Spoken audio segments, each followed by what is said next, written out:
우리가 지난번에 사도행전 살펴볼 때 오늘 디도서하고 연결되는 거 여러분들이 확인하셔야 돼요. 우리가 그냥 조각조각 이렇게 하다 보면 연결이 안 되는데 우리가 사도행전을 그래도 꽤 길게 했잖아요, 처음부터.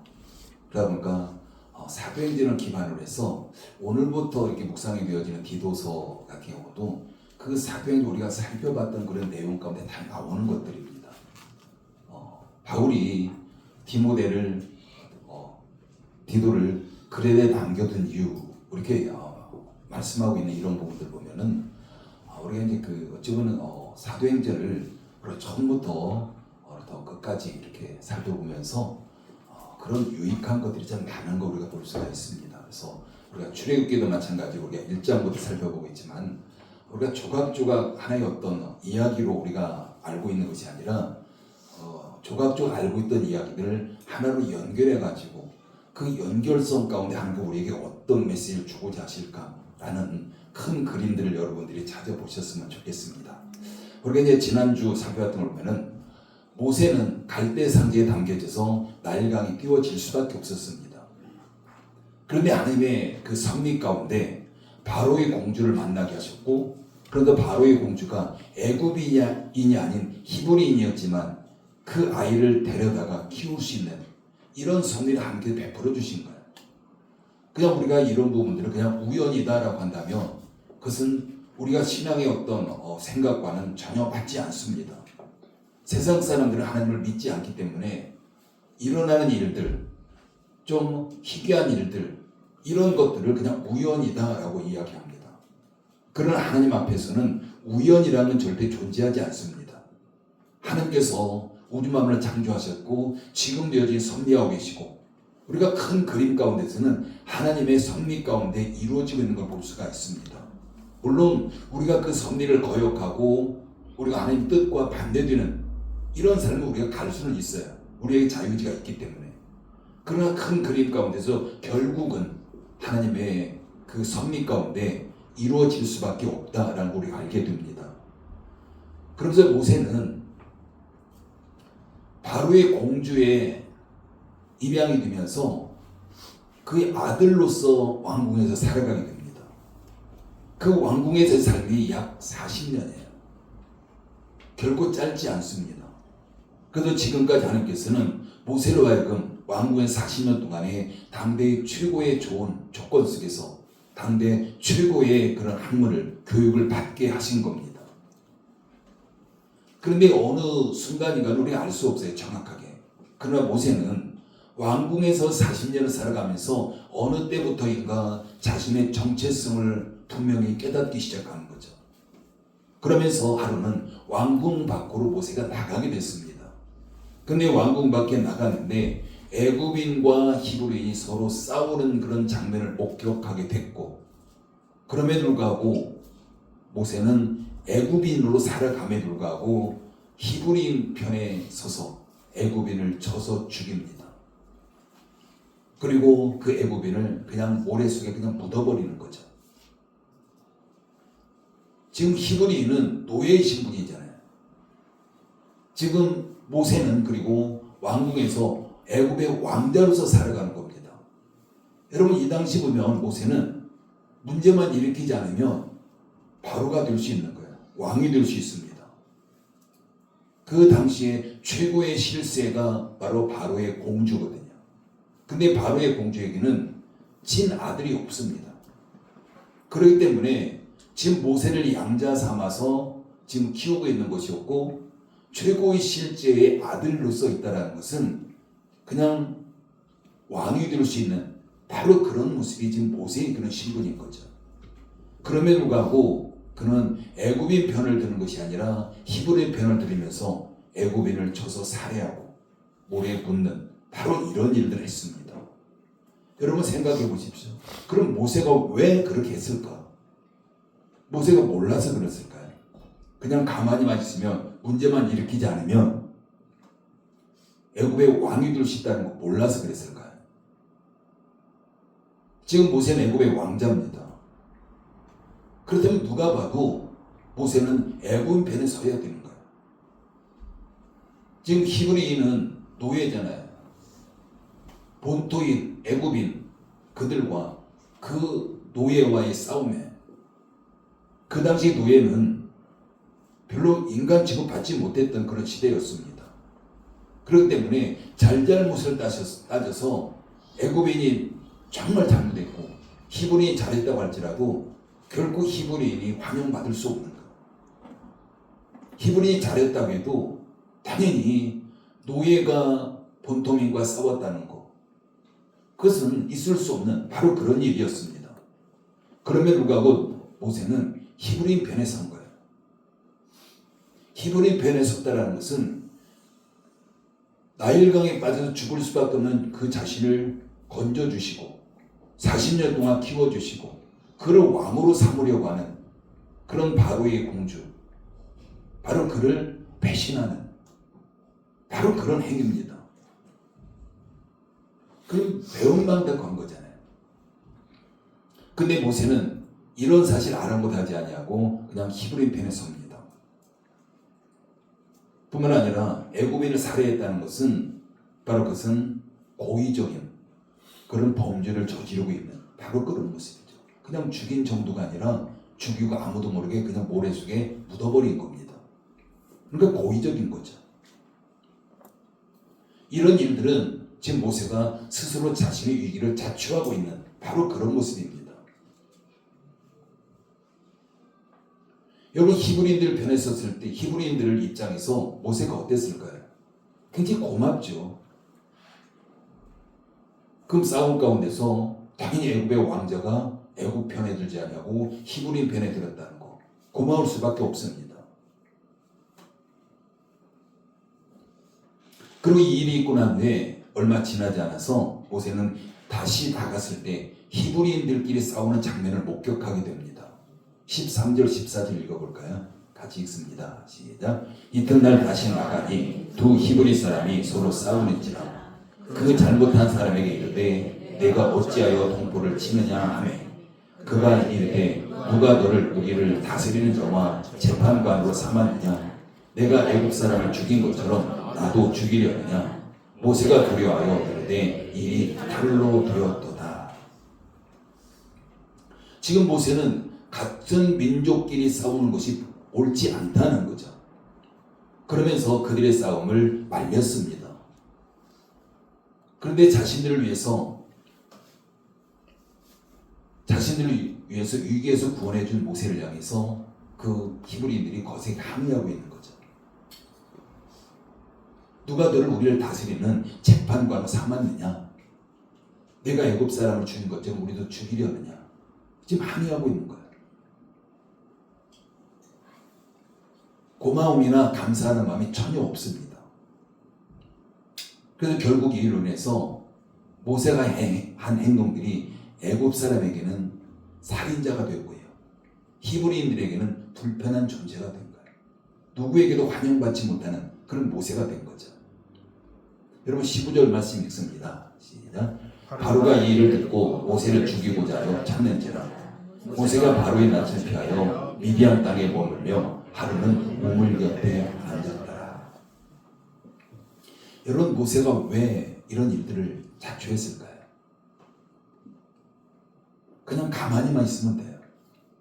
그럼에도 불구하고 스스로 위기를 자초한 바로 그런 모세입니다. 자신의 양어머니가 그 당시 최고의 실세입니다. 그래서 모세를 양아들로 데려간 것은 그를 왕으로 세우려 하는 거예요. 그런데 모세가 문제만 일으키지 않으면 당연히 왕이 될 수 있는 그 당시 최강대국의 왕이 되는 바로 그런 신분이었습니다. 그렇다면 모세가 지금까지 한 행동들 너무 어리석은 모습입니다. 너무 미련한 거죠. 어느 누구도 알아주지 않는 일에 참견하면서 애굽의 왕자가 하루아침에 도망자 신세가 된 겁니다. 살인자가 된 거예요. 여러분, 이것보다 더 큰 불행이 어디 있겠습니까? 만약에 여러분이 모세였다면 어떻게 했을까요? 아마 조심조심했을 겁니다. 문제 일으키지 않고 왕이 될 때까지 어떤 위기도 자초하지 않았을 겁니다.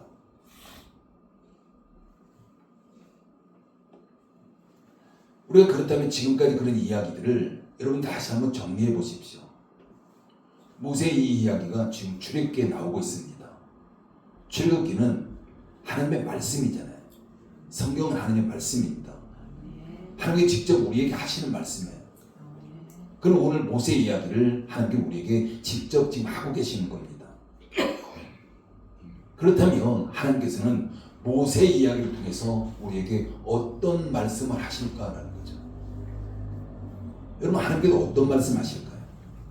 그냥 모세의 이야기, 재미있는 이야기 이걸 지금 우리에게 하시는 걸까요? 우리가 누구에게 어떤 이야기를 하더라도 그 이야기 가운데 핵심이 있습니다. 분명히 뭔가를 전하고자 하기 때문에 어떤 이야기를 하는 거고요. 그럼 하나님도 마찬가지로 저와 여러분들 가운데 하나님께서 모세의 이야기를 통해서 분명히 전하고자 하는 메시지가 있습니다. 그렇다면 오늘 본문을 통해서 우리가 그 하나님의 메시지를 우리가 읽을 수 있어야 되는 거죠. 11절 말씀 읽을까요? 11절 같이 천천히 읽습니다. 시작. 모세가 장성할 위에 한도는 자기 형제들에게 나가서 그들이 고되게 노동하는 것을 보더니 어떤 애굽 사람이 한 히브리 사람 곧 자기 형제를 치는 것을 본지라. 여러분 우리가 성경을 읽을 때 반복되는 단어가 나오면 좀 유심해 볼 필요가 있습니다. 여기서 반복되는 단어가 뭘까요? 자기 형제예요. 그냥 한 번 사용한 것이 아니라 반복해서 말씀하고 있습니다. 이게 지금 하나님께서 우리에게 하시고자 하는 메시지입니다. 모세에 관한 행동입니다. 그 다음에 모세가 히브리인을 대하는 태도를 우리가 살펴볼 필요가 있는 거죠. 지금 모세는 자기 형제들에게 나가서 라고 말씀합니다. 자기 형제. 굉장히 중요한 단어예요. 그 다음 두 번째, 그들이 고되게 노동하는 것을 보더니 그들이 바로 자기 형제입니다. 자기 형제들이 힘들게 노동하는 것을 보았다라고 말씀합니다. 그 다음 세 번째는 자기 형제를 치는 것을 본지라. 그러니까 자기 형제. 이게 어떤 의미가 있을까요? 지금 모세는 애굽의 왕자입니다. 그럼 애굽인들이 자기 나라 백성들이에요. 히브리인 노예가 아니라 자기 형제들에게 갔다라고 표현한 것은 애굽인이 아니라 자기 형제. 굉장히 중요한 단어죠. 그냥 이렇게 표현할 수 있습니다. 모세가 히브리인 노예들에게 갔다라고 표현할 수 있어요. 성경은. 그래도 크게 달라지지 않아요. 내용은. 그런데 하나님께서는 굳이 히브리인 노예가 아니라 자기 형제랑 이렇게 표현하고 있습니다. 자기 형제들이 어디에 노동하는 것을 보았고 자기 형제들을 치는 것을 보았고 이게 지금 하나님께서 성경을 통해서 우리에게 모세의 행동을 전하고 있는 메시지입니다. 바로 이렇게 표현하고 있는 것은 모세가 숨길 수 없는 혈통, 즉 다시 말해서 히브리인의 어떤 정체성, 히브리인의 민족성, 이것을 뼛속 깊이 가지고 있음을 지금 밝히고 있는 겁니다. 지금 애굽이라는 나라에서, 그것도 왕궁에서 애굽의 왕자로 살아가고 있지만 그 내면 가장 깊숙한 곳에서는 히브리인의 정체성, 민족성, 이걸 지금 가지고 있음을 지금 말씀하고 있는 거죠. 지금 모세는 애굽인의 겉모습을 가지고 있습니다. 누가 보더라도 히브리인이라고 이야기하지 않아요. 미디안 광에 도망갔을 때 모세의 장인이 되었지만 그 가족들이 모세를 바라봤을 때 애굽인으로 봐요. 근데 겉모습이 애굽인인 거예요. 누가 봐도. 그렇지만은 뼛속 깊이 지금 모세는 하나님의 자손임을 지금 밝히고 있는 겁니다. 자기 형제라는 말은 모세가 평상시에 자기 가슴 속 깊은 곳에 담고 있었다. 이걸 지금 표현하고 있는 거죠. 지금 모세는 자기 형제들의 권한을 알고 있었습니다. 그렇기 때문에 그는 자기 형제들을 위해서 자신의 권리를 포기하고 있는 거예요. 하나님께 지금 이걸 말씀하시는 겁니다. 모세가 미디안 광으로 도망간 것은 애굽에서 노예로 있는 히브리인과 자기가 형제 되기 위해서, 하나 되기 위해서 자신의 모든 권리, 이걸 지금 포기하고 있는, 스스로 포기했다. 하나님께 이걸 전하고 있는 거죠. 그러면서 하나님은 모세를 위해서 미디안 광에서 새로운 삶을 준비하고 계신 겁니다. 15절 말씀 읽을까요? 같이 읽습니다. 시작. 바로가 이 일을 듣고 모세를 죽이고자 하여 찾는지라. 모세가 바로의 낯을 피하여 미디안 땅에 머물며 하루는 우물 곁에 앉았더라. 미디안 땅에 머물며 라고 말씀합니다. 지금 모세는 미디안 땅으로 도망갔고요. 하나님께서는 모세를 위해서 미디안 땅에서 새로운 삶을 지금 준비하고 계신 거죠. 즉 모세가 앞으로 형제 사랑을 실천할 수 있도록 하나님께서 준비하고 계신 겁니다. 사랑하는 성도 여러분, 애굽인과 히브리인 싸움, 이게 어떤 의미가 있을까요? 지금 우리가 살아가는 지금 세상에도 애굽인과 히브리인의 싸움이 있습니다. 지금 중동 지역에서 그 전쟁 발고요. 우리의 가장 가까운 곳에 지금 이 현장에도 있을 수 있어요. 애굽인과 히브리인의 싸움. 여러분 지금 애굽은 이집트잖아요. 이집트와 이스라엘의 싸움이 아니라 영적으로 애굽인과 히브리인의 싸움, 영적으로 하나님의 백성과 믿는 자들과 세상 사람과의 싸움, 이건 지금 계속 일어나고 있습니다. 이 싸움은 시간이 가면 갈수록 더 격렬해질 겁니다. 더 치열한 그런 싸움이 일어나게 될 겁니다. 그렇기 때문에 이 세상에서 살아가고 있는 신자들의 아픔이 있는 거예요. 여러분 교회만 봐도요, 큰 교회가 있고 작은 교회가 있습니다. 큰 교회와 작은 교회 어떤 관계가 있을까요? 어떤 연관성이 있을까요? 지금도 여전히 너무 힘들어서 교회를 문을 닫고 사라지는 데들이 참 많습니다. 그러나 바로 옆에 아무리 대형 교회에서도 그 교회 아랑곳하지 않아요. 그게 지금 우리들의 현실입니다. 우리가 어제 광화문과 여의도 일대에서 포괄적 자벌금지법 반대 집회가 있었습니다. 바로 그 반대 집회에 전국의 모든 교회들이 참여를 하고 있는 거죠. 기독교 연합회, 전국적인 연합회가 여러 개 있지만 모든 연합회들이 연합해가지고 지금 있었던 바로 그런 집회입니다.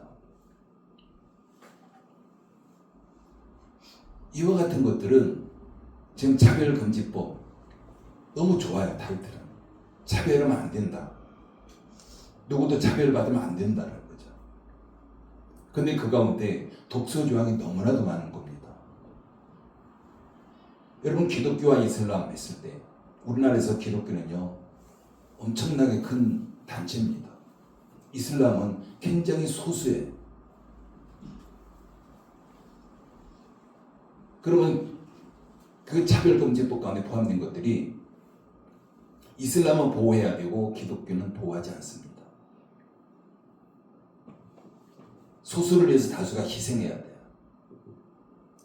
이슬람은 맘 놓고 그들의 교리를 전할 수 있는데 기독교는 전할 수 없습니다. 전하면 그 법에 저촉이 되는 거예요. 오직 예수님만 구원이 있다, 이게 성경이잖아요. 그럼 다른 종교를 차별하는 게 됩니다. 우리가 동성애도 마찬가지잖아요. 성경은 그걸 죄라고 분명히 못 받고 있습니다. 그런데 세상은 죄가 아니다라고 들어가는 거예요. 우리가 겉에만 본다면 너무나도 좋아요. 차별하면 안 되는 거지 당연히. 소수도 보호받아야 됩니다. 그러나 그 문제 때문에 다수가 희생이 당하고 다수가 또 차별을 받고 또 다른 차별이 생기는 바로 그런 모습들이 일어나고 있는, 이것은 우리나라만 같은 경우도 기독교가 거의 표적인 거야. 차별금지법에서. 여러분 유튜브 같은 거 한번 찾아보십시오. 이미 유럽이라든가 다른 나라에서 그 법이 제정돼 가지고 어떻게 지금 집행이 되고 있는지, 거의 기독교, 우리가 우리나라 국교는 아니지만 기독교 국가 중에서 유일하게 남아있는 곳이 우리나라예요. 다른 곳은 이미 다 법이 제정이 됐고 시행되고 있는 바로 그런 상황입니다. 여러분, 그런 모습을 여러분은 어떤 시각으로 보셨습니까? 그냥 나만 편안하면 될까요? 이게 많은 기독교인들이 입장이에요. 그냥 우리 교회만 괜찮으면 되지. 다른 교회야 문제가 되든 말든 우리 교회만 괜찮으면 되지. 다른 사람이 어떻게 되든 나만 괜찮으면 되지. 많은 그리스도인들이 이런 생각을 가지고 있습니다. 그러나 우리는 영적인 시각을 가지셔야 돼요. 여러 가지 시각이 있을 수 있습니다. 그냥 모르는 어떤 그런 문제 가운데서 내가 모세 입장이라면 그냥 모른 척하고 그냥 피해가는 겁니다. 또는 어떤 사람은 신자의 모습을 비난하면서 내가 참 신앙에 있는 것이 정말 부끄럽다, 이렇게 이야기하는 사람도 있습니다. 또 어떤 사람은 신자들의 편에 서서 옹호하는 자들이 있어요. 또 어떤 사람은 그냥 무관심, 무반응, 전혀 관심이 없어요. 어떻게 되든지 간에. 여러분은 어떤 입장입니까? 정말 내가 모세 입장이라면 지금 우리 주변에서 일어나고 있는 바로 그런 여러 가지 그 일들에 대해서 여러분이 어떻게 대하고 있을까? 어떻게 대할까? 한번 스스로에게 질문해 보시고 지금까지 내가 행했던, 생각했던 이런 부분들 한번 생각해 보십시오. 여러분, 믿음의 형제는요, 믿음의 형제가 보호해야 된다라는 거예요. 이게 지금 오늘 본문을 통해 하나님께 우리에게 말씀하고 있는 메시지입니다. 자기 형제들이 고통당하고 있고 억울한 일을 당하고 있는데 그걸 외면하고 있다면 그건 진정한 형제가 아닌 거예요. 정말 자기 형제라면 형제의 고난이, 형제의 억울함이 곧 내 고난이고 내 억울함이 돼야 되는 것. 이게 지금 하나님께서 오늘 본문을 통해서 모세의 이야기를 통해서 우리에게 하고자 하는 메시지입니다. 여러분, 우리가 믿음이 있다고 하는데 믿음과 행함은 떨어질래야 떨어질 수 없습니다. 믿음과 행함은 같은 짝을 이루어야만이 진정한 믿음이 되는 거예요. 그 누린 입술로 내가 믿는다라고 이야기해요. 하나님 믿습니다. 예수님 믿습니다. 그러면 당연히 그 믿음이 우리의 행함을 통해서 증명할 수 있어야 되는 겁니다. 행함으로 나타나지 않으면 그건 믿음이 아닌 거죠. 내가 아무리 믿음이 있어라고 해도 하나님께서 나를 인정하실 때 그게 바로 믿음인 거죠. 야고보서 2장 15절 16절 보면은 만일 형제나 자마가 헐벗고 일용할 양식이 없는데 너희 중에 누구든지 그에게 이르되 평안히 가라, 덥게 하라, 배부르게 하라 하며 그 몸에 쓸 것을 주지 아니하면 무슨 유익이 있으리요. 형제가 굶주려 있는데 그냥 말로만 하면 그게 무슨 유익이 있냐, 지금 이 말씀하고 있습니다.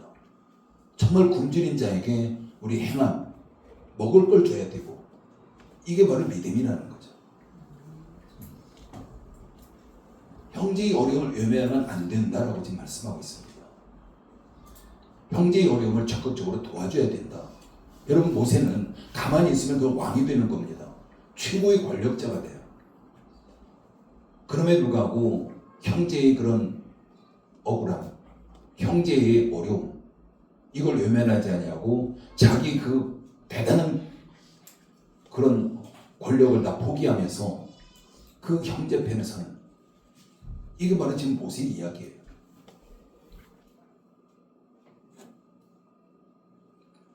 여러분, 오늘날 그리스도인에게 부족한 것이 뭐가 있을까요? 가장 부족한 게 뭘까요? 연합과 사랑입니다. 연합하지 못해요. 하나 되지 못합니다. 사랑하지 못합니다. 그래서 어제 모처럼 한국 교회들이 한 목소리를 내면서 그 광화문과 여의도 일대에서 그 집회가 있었습니다. 참 감사한 일이죠. 다행스러운 거죠.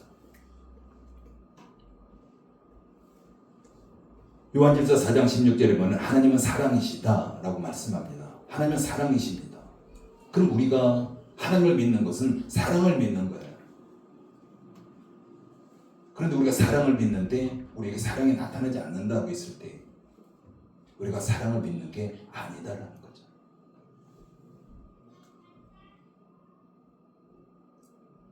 하나님께 우리에게 서로 사랑하라고 말씀하십니다. 갈라디아서 5장 6절에는요. 사랑으로 역사하는 믿음뿐이라고 말씀하세요. 믿음은 반드시 사랑으로 역사한다. 믿음은 사랑이 있어야 일한다. 이게 지금 하는 거 우리에게 말씀하고 있는 겁니다.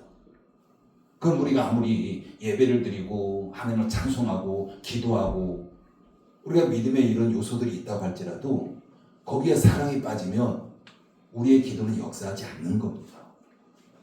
우리의 예배는 역사하지 않는 거예요. 그래서 우리가 성경을 조각내서 하나하나 이렇게 믿는 것이 아니라 조각내서 우리가 알고 있는 부분들을 서로 연결시키셔야 돼요. 믿음과 행함은 연결이 됩니다. 분리되면 믿음이 아니에요. 또 믿음과 사랑도 연결이 됩니다. 분리되면 믿음이 역사하지 않습니다. 믿음, 사랑, 행함 동시에 나타나는 거예요. 그리 할 때 믿음의 역사가 우리 삶의 현장에 나타나는 겁니다.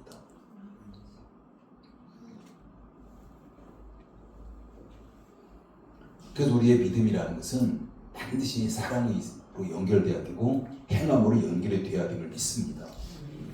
믿음의 형제들의 어려움, 이것은 믿음의 형제들이 감당해야 되는 거예요. 여러분 예전에 신앙생활 하셨던 분들은 참 그런 부분이 많았습니다. 함께 돕고 연합하고 이런 모습이 많았어요. 그런데 시간이 가면서 그런 좋았던 부분들이 사라집니다. 여러분 이스라엘 백성들, 구약에서 이스라엘 백성들이 하나님 앞에 책망을 받은 이유가 뭡니까? 형식은 남아있는데 내용이 없는 거예요. 갈수록 내용이 사라지는 겁니다. 여전히 그들이 엄청난 그런 가치를 들여서 희생 제물을 드립니다. 하나님 앞에. 그 먼 나라에서 그 향유 같은 걸 수입해서 하나님 앞에 드립니다. 그러나 그 내용은 완전히 비어져 있는 거죠. 그게 바로 하나님 앞에 책망받은 이유였습니다. 오늘날 우리들의 모습, 교회 건물은 화려해지고 예배가 열정적이고 화려해진다 할지라도 그 내용이 우리가 사라진다면 그건 아무 의미가 없는 겁니다. 여러분 자기 형제끼리 싸우는 거 사실 부끄러운 일이잖아요. 여러분 예전에 교회 안에 징계라는 게 있었습니다. 징계가 내려지면 일정 기간 근신했어요. 다른 데로 떠나지 않았습니다. 근데 오늘날에는 그 징계 사라졌습니다. 징계하면요. 징계하지도 않겠지만 만약 한다고 하면 그 사람은 그 교회에 남아있지 않아요. 다른 교회 떠납니다. 교회가 여기만 있냐라는 거죠.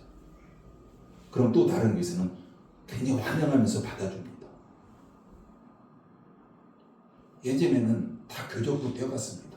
옮길 때. 여러분 왜 징계가 사라졌습니까?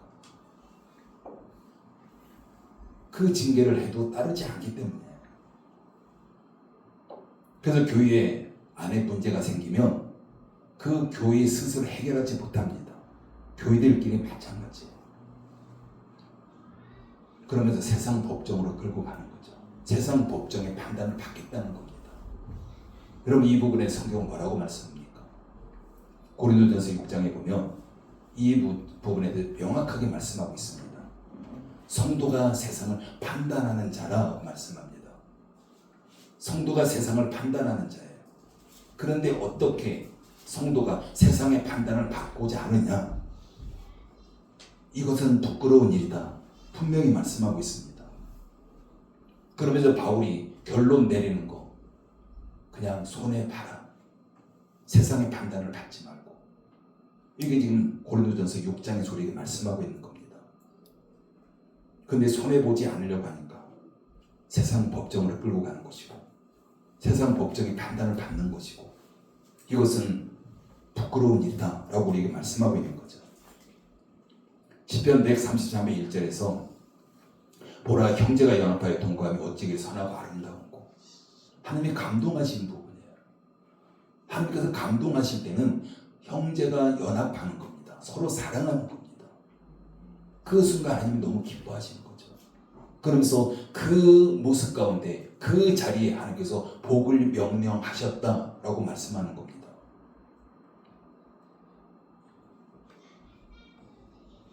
여러분 생각해 보십시오. 우리가 지금까지 신앙생활 하면서 믿음의 사람들, 믿음의 형제들 어떻게 대했습니까? 그냥 믿지 않는 사람과 똑같은데 그냥 믿는 거 하나 다르다 이런 생각하셨나요? 여러분 육신의 부모가 자녀들을 낳고 그들이 한 가족이 되었어서 한 가정 안에서 계속 머물고 있습니다. 여러분 그 안에서 서로 다투고 하는 거 누구도 좋아하지 않아요. 우리가 영적으로도 마찬가지입니다. 하나님은 우리의 영적인 아버지예요. 한 아버지를 모신 우리는 한 가족입니다. 그러면 누가 그 가족 의식이 없습니다. 영적인 가족이죠, 우리는. 여러분 육신의 가족은요, 이 땅에서만 육신의 가족이에요. 천국에 가면 그거 사라집니다. 그러나 영적인 가족은 이 땅에서 끝나는 것이 아니라 영원합니다. 천국에 가도 영적인 가족이에요. 근데 우리는 많은 부분들이 우리가 이 땅에 살아가면서 이 땅 것들에 우리가 매여서 살아가요. 영원한 것이 아니라 그냥 언젠가 없어질 것에 우리가 매여가지고 우리가 이 땅에 살아가는 이런 모습을 우리가 많이 보게 됩니다. 우리가 그렇게 본다면 관점에 따라서는 육신의 가정보다 영적인 가정이 훨씬 더 중요하다라고 할 수 있습니다. 여러분, 우리가 지금 함께하고 있는 자, 형제로 받아들이십시오. 모세에게는 숨길 수 없는 히브리인의 정체성, 히브리인 피가 뼛속 깊이 흐르고 있었습니다. 그래서 그 부분이 나온 거예요. 애굽인과 히브리인이 싸우는 걸 보면서 그 깊숙한 곳에서 히브리인의 정체성, 이걸 분명히 하고 있었기 때문에 자신의 그 왕이 되는 이 모든 권리를 포기하면서까지 그 형제를 돕고 있는 이 모세, 하나님께 지금 우리에게 이 부분을 지금 말씀하고 있는 겁니다. 그냥 단지 재밌는 이야기가 아닌 거예요. 우리에게도 마찬가지입니다. 숨길 수 없는 우리에게도 예수님의 혈통이 있어요. 예수님의 십자가 보혈이 흐르고 있습니다. 우리가 겉모습은 세상 사람과 똑같습니다. 모세도 겉모습은 애굽 사람과 똑같습니다. 그러나 중요한 것은 그 내면 깊숙이 히브리인의 피가 흐르고 있고 정체성이 있었고, 우리에게도 마찬가지로 예수 그리스도의 십자가의 보혈이 우리 안에 흐르고 있고, 우리가 그리스도의 정체성을 가지고 있습니다. 우리가 그 정체성을 우리가 분명히 하셔야 됩니다. 아무리 세상 가운데 살아가고 세상 사람과 똑같은 모습을 가지고 있다고 할지라도 그 정체성만큼 우리가 절대 잊어버리면 안 되는 겁니다. 우리가 지금 열리는 교회 예배당에서 함께 예배드리고 있는 형제 자매, 나의 든든한 힘이고 그것이 울타리입니다. 우리 열린교회 지체들은 형제라는 이름으로 하나 된 그 아름다움을 이루어가야 돼요. 그럼 당연히 이 예배 현장 가운데 그 의식을 우리가 가지고 있다면 하나님께서 감탄하시는 예배 현장이 될 것이고, 하나님께서 이곳에 복을 명령하실 것이고, 그럼 우리 누구나 다 하나님의 복을 받아 누릴 수 있는 바로 그런 겁니다. 시편 133편 1절, 보라 형제가 연합하여 동거하며 어찌 그리 선하고 아름다운고. 또 3절은요, 거기서 여호와께서 복을 명령하셨나니. 우리가 하나 된 아버지를 하나님으로 모시고 한 가족된 하나님이 있을 때 하나님은 당연히 우리의 열리는 교회 현장 가운데 복을 명령하실 겁니다.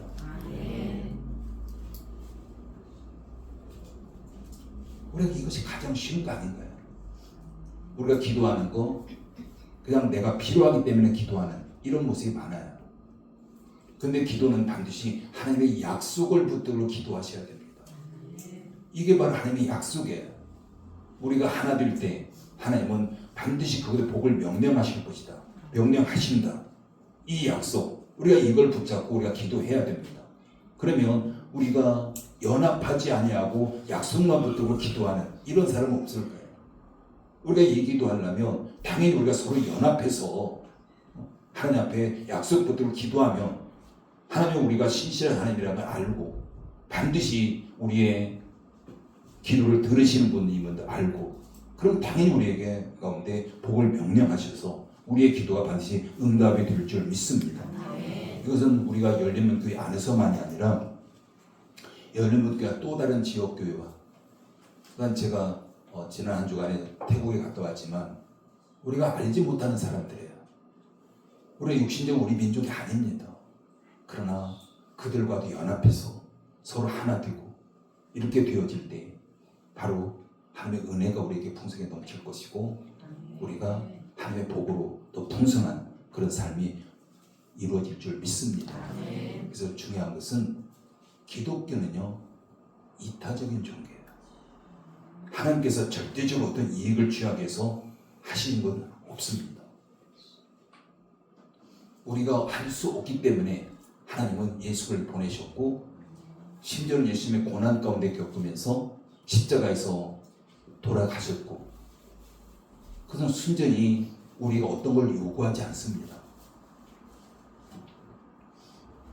그렇기 때문에 기독교라는 자체는요 내가 손해보는 종교예요. 그럼 하나님께서 그 손해에 다 보충해 주시겠다는 거, 그 이상으로 채워주시겠다는 거죠. 여러분 우리 형제끼리 믿는 사람끼리 조금은 손해보십시오. 너무 많이 손해보라고는 하지 않습니다. 그냥 조금만 손해보면 정말 그 관계들이 너무 좋아질 것이고 그러면서 그것 때문에 우리가 하나님의 복을 받는다면 우리가 좀 더 손해볼 수도 있잖아요. 그러나 처음부터 많이 손해보는 것은 불가능합니다. 그러나 조금은 우리가 할 수 있잖아요. 이 정도는 내가 할 수 있겠다. 그러면서 그걸 통해서 우리가 하나님을 경험하시고 하나님의 복을 받으시고 더 많이 손해보면서 더 많이 복을 받는 저와 여러분 되기를 예수의 이름으로 축복합니다. 감사합니다. 아버지 하나님 은혜를 감사를 드립니다.